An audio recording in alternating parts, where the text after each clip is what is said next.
हरे कृष्णा। आप सभी भक्तों का हार्दिक अभिनंदन व स्वागत। आज एक अलग विषय लाए हैं। किसी भक्त ने हमसे, सुनील कुमार सेठी जी जो कि जालंधर से हैं, अभी कुछ ही समय पहले वो हमसे जुड़े हैं ऑनलाइन कथा श्रवण करके, चैनल को सब्सक्राइब करके, और उन्होंने हमें मैसेज किया था कमेंट बॉक्स में। तो हमने उनसे फिर बात भी की और उनका एक प्रश्न था जो उन्होंने हमसे पूछा, और उसका हमने जो भी जवाब दिया, जो बुद्धि में है वो हमने दिया। लेकिन बाद में हमने शास्त्र अध्ययन करके उसको और बढ़िया ढंग से उसका निर्णय कर पाए कि इसका और अच्छे ढंग से जवाब दिया जा सकता है।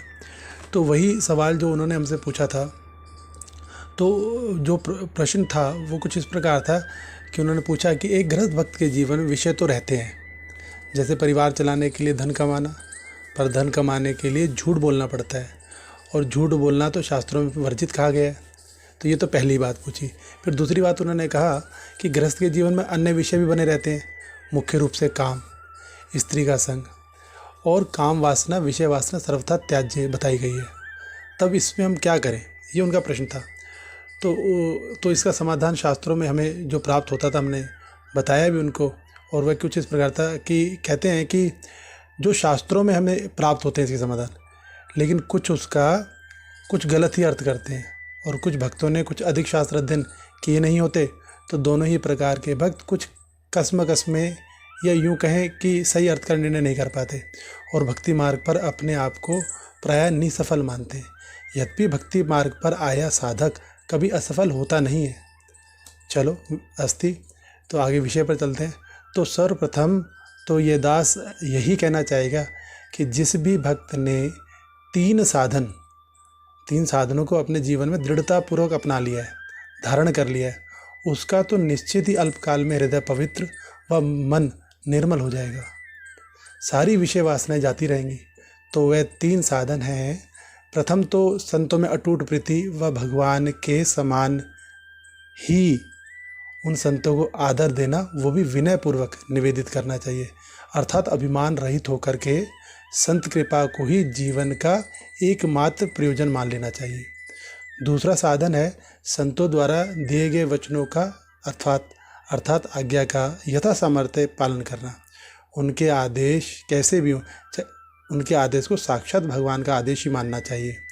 उनके द्वारा दिए गए प्रवचन या शास्त्र चर्चा अथवा शास्त्र अध्ययन करने के लिए उनकी जो विनीत भाव रहता है हमारे प्रति कि शास्त्र अध्ययन करें, तो हमें विनीत भाव से ही उनके इन वचनों को स्वीकार करके, और हमें शास्त्रों का अध्ययन भी विनीत भाव से करना चाहिए।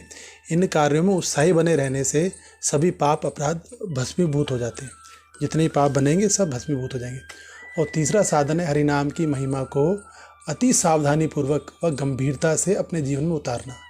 अर्थात माला हाथ में हो हर समय, ये तो बहुत साधुओं के वश में नहीं है, लेकिन मुख से हर समय नाम का उच्चारण होता रहे, चाहे कर में माला हो या ना हो, पर निरंतर नाम उच्चारण या नामाभास ही हृदय को अति निर्मल कर सकता है।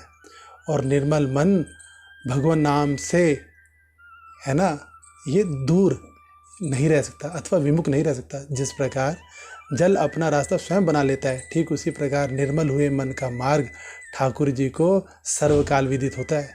वे जानते किस किस का मन निर्मल हो गया, तो वो प्रभु ऐसे निर्मल हृदय तक पहुँचने का मार्ग स्वयं बना लेते हैं। और इन तीन साधनों को करने वाले साधक के जीवन में विषय और धन इत्यादि कामनाएं अधिक समय तक ठहर ही नहीं सकती। अब मन में यह बात आएगी कि यह साधन भी तो करना अत्यंत कठिन है, ये भी तो नहीं बन पा रहे हैं, तब क्या करें? तब हमें शास्त्रों में जो आदेश दिए गए हैं उसका सर्वथा पालन करना चाहिए, कि उसका और पालन करेंगे तो धर्माचरण भी बनता रहेगा और पतन से ही बच जाएंगे। तो दो मुख्य विषय जो हैं, जो शास्त्रों में हमें उनके जवाब मिलते हैं, विषय तो दो यही हैं, धन और काम। तो पहले काम के लिए हमारे शास्त्रों के वचन हैं, उनमें से तीन मुख्य हैं। पहला जो काम है उसके लिए कहा गया है कि विवाह से पूर्व संभोग क्रियाएं ना करना, इसका हमें पालन करना ही चाहिए। तो पहला। दूसरा है विवाह के बाद केवल अपनी भार्या से ही काम की तृप्ति करनी चाहिए।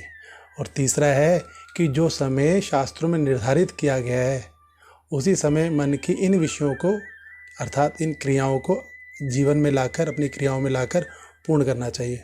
और वर्जित समय का तो सर्वथा त्याग करना चाहिए। जैसे शास्त्र